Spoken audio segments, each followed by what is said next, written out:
हरे कृष्णा, राधे राधे। हम सभी साधक श्री सुदर्शन सिंह जी चक्र द्वारा लिखित पुस्तक नंद नंदन का श्रवण कर रहे हैं।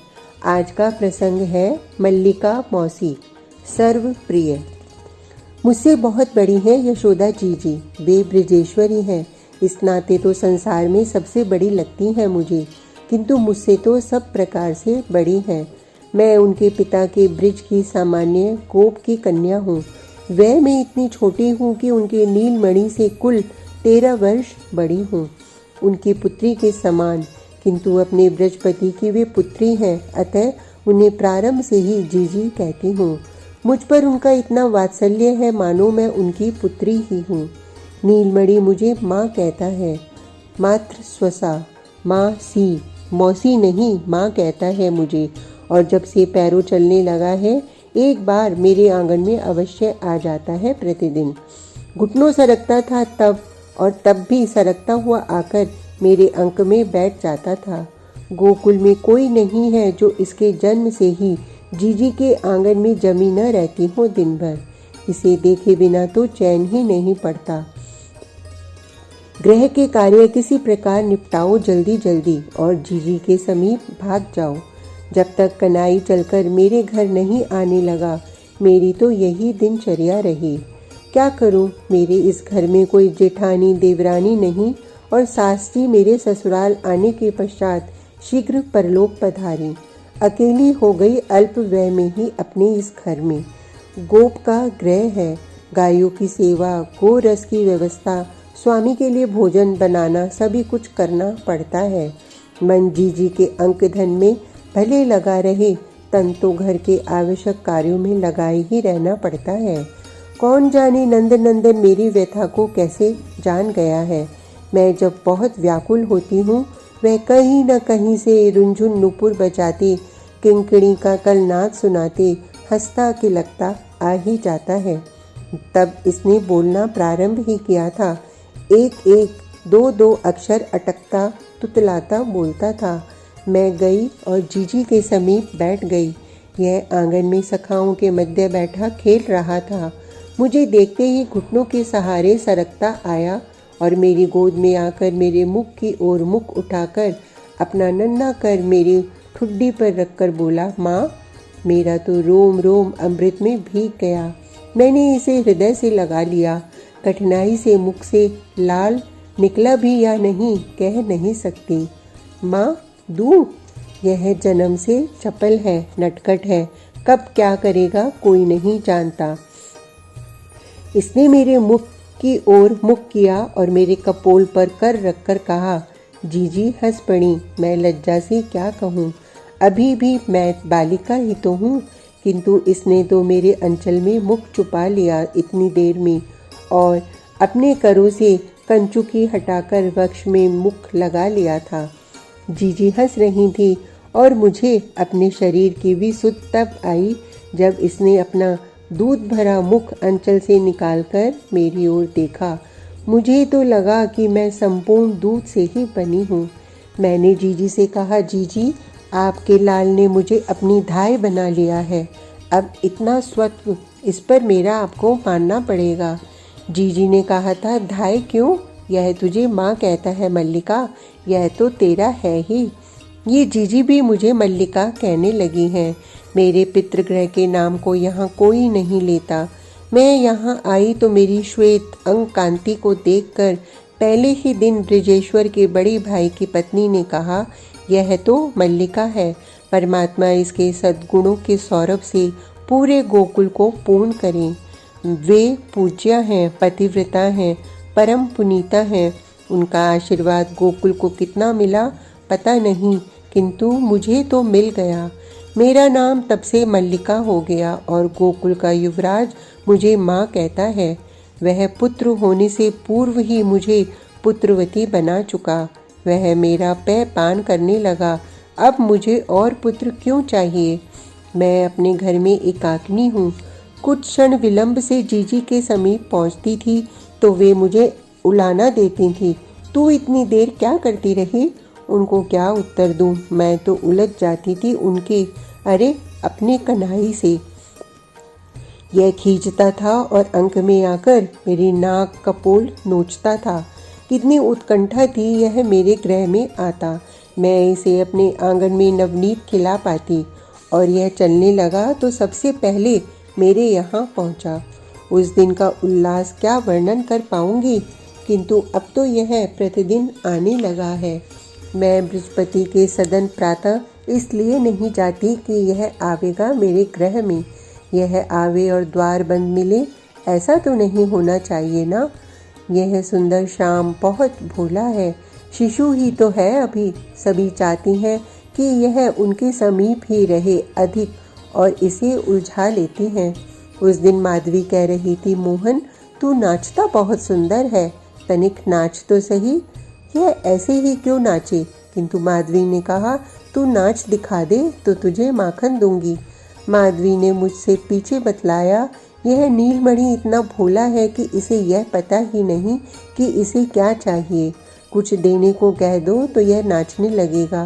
गोपियाँ तो इसे दधी, छाछ, मयूर पिच्छ ही नहीं, दूरवा तक देने को कहकर नचा लेती हैं। जीजी के घर में नवनीत दधी का क्या अभाव है, और यह कनाई क्या छाछ को मुख भी लगाएगा। किंतु कुछ देने को कोई कह रहा है, बस कुछ मिलेगा इतना ही समझता है और नाचने लगता है। इसे कह दो कृष्णा की दही या अरुणा की छाछ दूंगी, अथवा आमल के नीचे उगी दूरवा दल दूंगी। इसे लगता है कि कोई बहुत बड़ी वस्तु मिल रही है। माधवी चुटकी बजाने लगी और कन्नू अपने नन्हे कर फेंकता ता थई थई तत्ता था थई नृत्य करने लगा। इतना तालबद्ध नृत्य जन्म से जानता है ये। मैं अनजान में ही ताली बजाने लगी। इसके भाल पर अलके लहरा रही थी। किंकणी के साथ नुपुर की रुंझुन कर फेंकता, नेत्र चपल चपल नचाता यह नाच रहा था। यह अपूर्व शोभा देखने के लिए किसके नेत्र लालायित नहीं होंगे। ला देख, लाल लाल हथेली फैला दी इसने और मुझे भी हंसी आ गई जब माधवी ने तनिक सा नवनीत इसकी हथेली पर एक उंगली से उठाकर गिरा दिया। इसकी फैली हथेली बिना नाचे भी माखन से भर देने को मन मचल उठे और मांगने पर नचाकर भी इतना सा नवनीत। मैं माधवी को कुछ कह बैठने वाली थी, भले वह मेरी जेठानी लगती है, किंतु उसने नेत्र के संकेत से मुझे हंसकर मना लिया कि मैं बोलूं नहीं। इतना सा मैं नहीं लेता। मोहन झल्लाया, यह मेरी स्वर्ण पिताका का नवनीत है ना। माधवी ने मुख बनाकर कहा, तू नहीं लेगा तो मत ले। तनिक सा नाचा तो नवनीत कितना मिलेगा, और नाच तो और दूंगी। माधवी कितनी धृष्ट है, वह नवनीत बिंदु भी इसकी हथेली से उठा लेने को हाथ बढ़ा चुकी थी। झट से इसने चाट लिया वह माखन और माधवी से उलझने लगा। और दे, माधवी कहती है। 2 बूंद दही या छाछ इसकी हथेली पर गोपियाँ गिरा देती हैं, उन्हें भी ऐसे ही चाट लेता है। दूरवा दल या मयूर पिच्छ मिलेगा तो सखाओं को मैया तक को दिखाने दौड़ा जाएगा। कम दिए बिना झगड़ेगा तो नहीं। तनिक बड़ा नवनीत खंड पूरी हथेली दही या छाछ तो इसे संतुष्ट कर देगी। इसके खींचने झगड़ने में कितना रस, कितना आनंद है। यह हाथ खींचता है या वस्त्र नोचने लगता है खींचकर, इससे अधिक करे भी क्या। गोपियाँ खिजाती हैं और नवनीत दही खिजा खिजा कर खिलाती हैं। वृद्धाएं कहती हैं कि इस नंदलाल को किसी का आदेश टालना नहीं आता, प्राय यह सबके काम कर देता है। किसी को बुलाओ तो हाथ पकड़कर उठा लाएगा, बस ठहरता नहीं एक स्थान पर, आया और 2 पल रुककर भागा। किसी का वस्त्र सर से खिसका है तो वह यह ठीक करे तभी हो। किसी की उलझी वेणी या माला सुलझाएगा। किसी को व्यजन या दोहनी चाहिए। माधवी कहती थी, काम सबके कर देता है, किंतु अंगूठा दिखा देगा पहले, मटकेगा, नेत्र चबाएगा, नेत्र नचावेगा, अस्वीकार करके ताली बजाकर हंसेगा, भली प्रकार मनुहार करा लेगा, तब कहीं किसी का काम करेगा।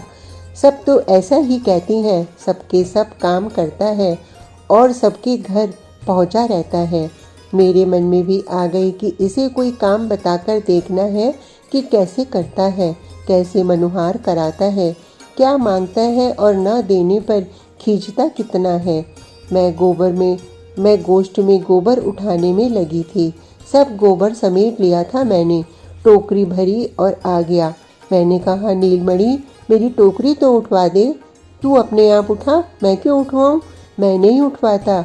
यह मटकने लगा, अंगूठा दिखाने लगा और ताली बजाकर हंसने लगा। उठा अपने आप। कितना भोला है। यह समझता था कि मैं अकेली तो टोकरी उठा ही नहीं सकती। यह सुकुमार टोकरी उठवाने योग्य है। इसके नन्हे हाथ मेरी कटी तक भी तो नहीं पहुंचते। लेकिन यह कैसा मटकता है, कितना प्रसन्न हंसता है। मैंने मनुहार की, उठवा दे लाल, जितनी टोकरी उठवाएगा उतने लौंदे माखन दूंगी। उतने लौंदे माखन? सिर झुकाकर सोचने लगा। वहाँ और कोई नहीं था। इससे समझता होगा कि मैं किसी से सहायता नहीं पा सकती। तूने कितनी टोकरी उठवाई, कैसे पता लगेगा? गंभीर होकर पूछा इसने। इतना समझता है कि स्वयं गिन नहीं सकता और मैं दूसरी गोपियों के समान इसे ठग ले सकती हूँ।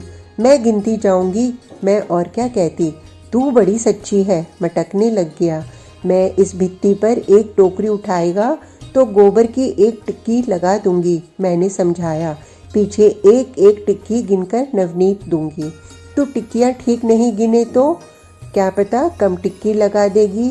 फिर इसने आपत्ति की। अच्छा, मैं तेरे कपोल पर टिक्की लगाऊंगी, मैंने हंसकर कहा। मुझे अपनी ही यह योजना बहुत विचित्र लगी।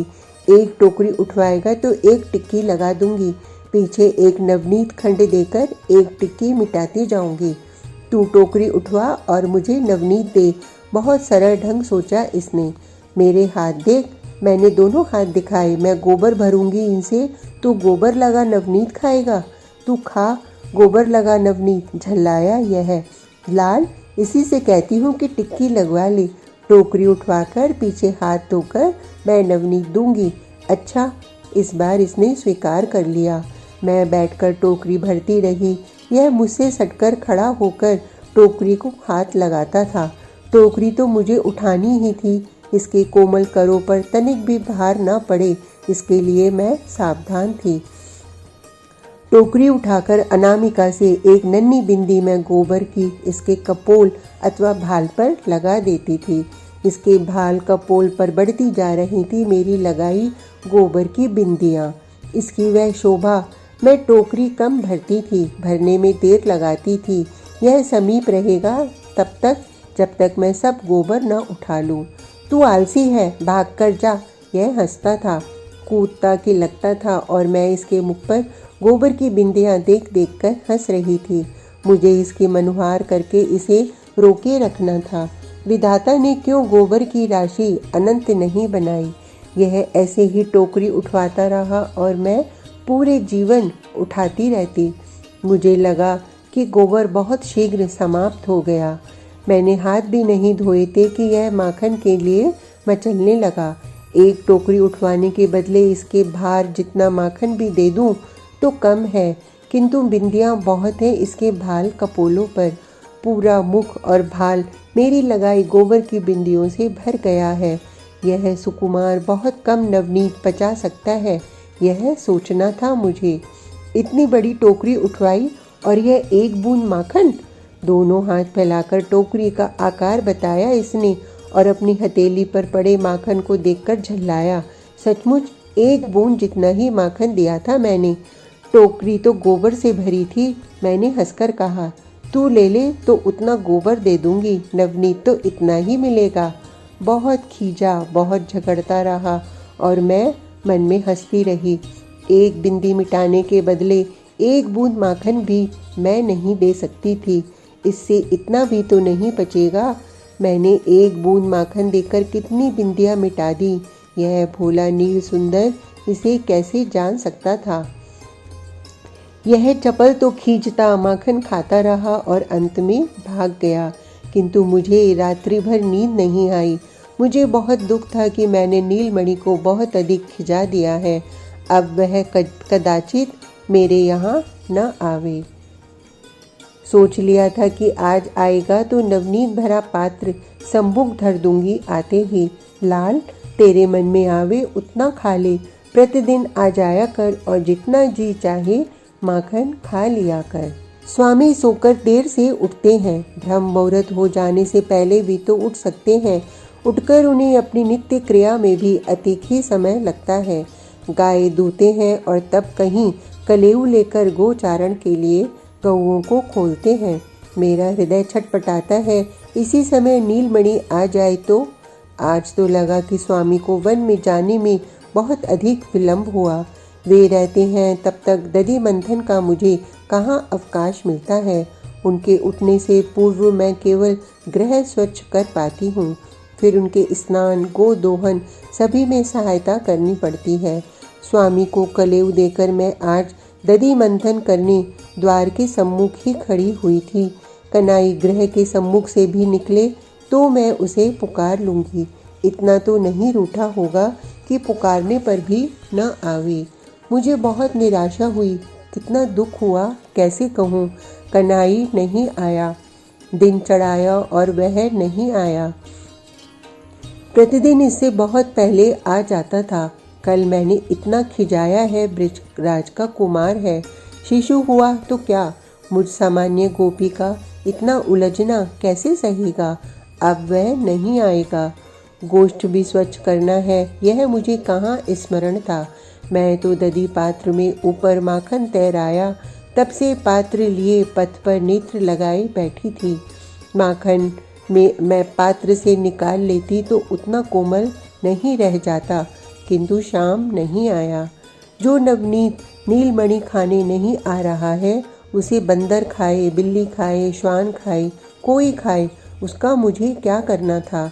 मैंने घट उठाया और वैसे ही खुला द्वार छोड़कर यमुना चली गई। मन में तो आता था कि कालिंदी में प्रवेश करके शरीर ही छोड़ दूं, किंतु कन्हई को एक दृष्टि देखने की लालसा ने यह नहीं करने दिया। वह नहीं आता मेरे घर तो मैं जीजी के यहाँ जाकर तो उसे देख सकती हूँ। मैं स्नान करके घट भरकर लौटी। बहुत भरा भरा मन था। पता नहीं अब कभी नीलमणि मेरे घर आएगा भी या नहीं। इसी चिंता में चली जा रही थी। दूर से अपने द्वार पर दृष्टि गई और मैं ठिठक कर खड़ी हो गई। मुझे सृष्टिकर्ता इससे बड़ा कोई वरदान नहीं दे सकता था। शाम मेरे घर आ गया था। वह द्वार की ओर पीठ करके दधि मंथन पात्र के समीप दोनों पैर फैलाए बैठा था। पीठ पर घुंघराली अलके फैली थीं। एक पैर मोड़कर घुटनों के बल एक हाथ से पात्र पकड़कर उठा और पात्र में उलझकर दाहिने कर से तनिक सा नवनीत निकालकर मुख में डाला इसने। तू यहाँ कैसे आ गया? मैं मंद मंद पदों से चलती समीप आ गई। पास पहुंचकर मैंने स्वर तनिक कड़ा किया। एक बछड़ा भाग आया है। बिना कुछ सोचे बोल पड़ा। मेरी ओर मुख तक घुमाकर इसने देखा नहीं, जैसे अब बाबा के बछड़ों की समस्त संभाल इसी को मिल गई है और इसका बछड़ा इस मटके में ही कहीं है।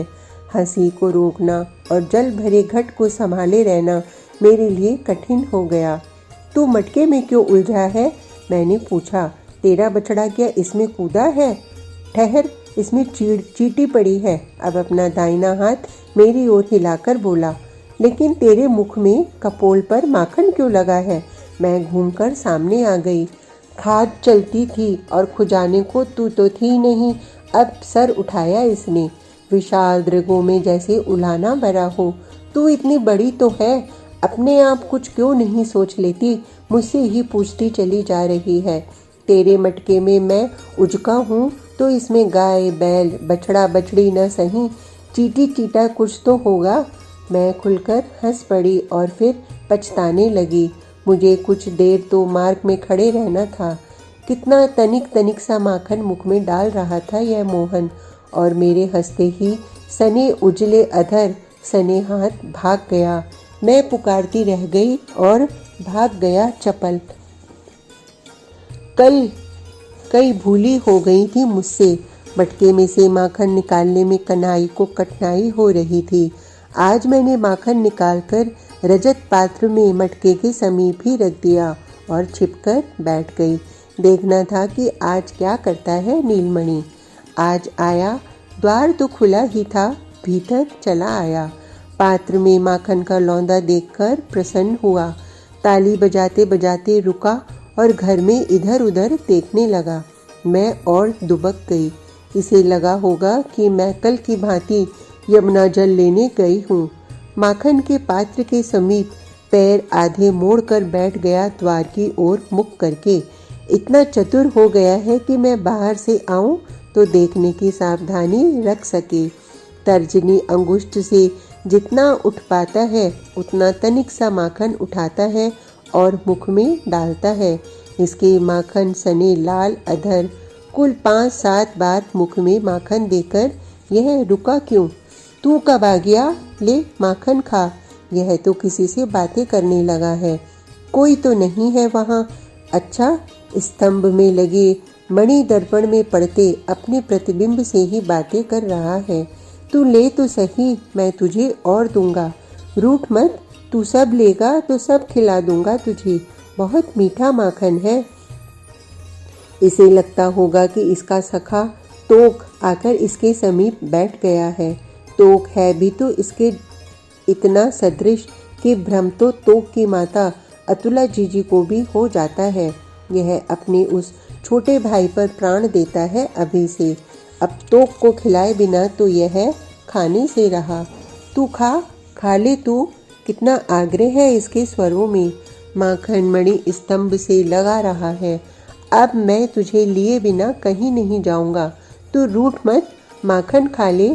मुझे हंसी आ गई इसके भोलेपन पर, और इसका भोलापन तो सीमातीत है। मैं हंसकर ओट से निकली तो हाथ में माखन लिए ही उठकर मेरे समीप आ गया। कमल लोचन भर आए थे। चंद्रमुख उदास हो गया था। मुझसे कहने लगा, तोक रूठ गया है, तू मना दे उसे। चल। मैं अपना हास्य भूल गई। इसके भरे भरे नेत्र देखकर मैंने इसके कपोल सहलाकर पुचकार कर कहा, तोक कहाँ है लाल? अब मुड़कर इसने मटके के पास देखा। वहाँ तोक हो तो दिखे, किंतु मंजू हो आया था। कनाई का मुख संकुचित होकर लज्जित हो गया मेरा लाल, और फिर सहसा भाग खड़ा हुआ। मैं पुकारती रह गई, अरे आ, माखन तो खा जा, मैं तोक को भी बुला लाती हूँ। अब यह कहाँ मेरी सुनने वाला था। आज भी भूल मेरी ही थी। माखन का पात्र मुझे मणि स्तंभ के समीप तो नहीं रखना था। अभी नीलमणि शरीर और प्रतिबिंब का भेद कहाँ समझ पाता है। वह किसी अन्य की उपस्थिति समझकर प्रारंभ में ही भाग जा सकता था, डर सकता था। आज भी वह अत्यल्प नवनीत खाकर ही भाग गया। वह तो भाग गया, किंतु मैं कहाँ उसके पीछे भाग सकती हूँ। इस ग्राम की वधू न होती तो तभी भाग निकलती।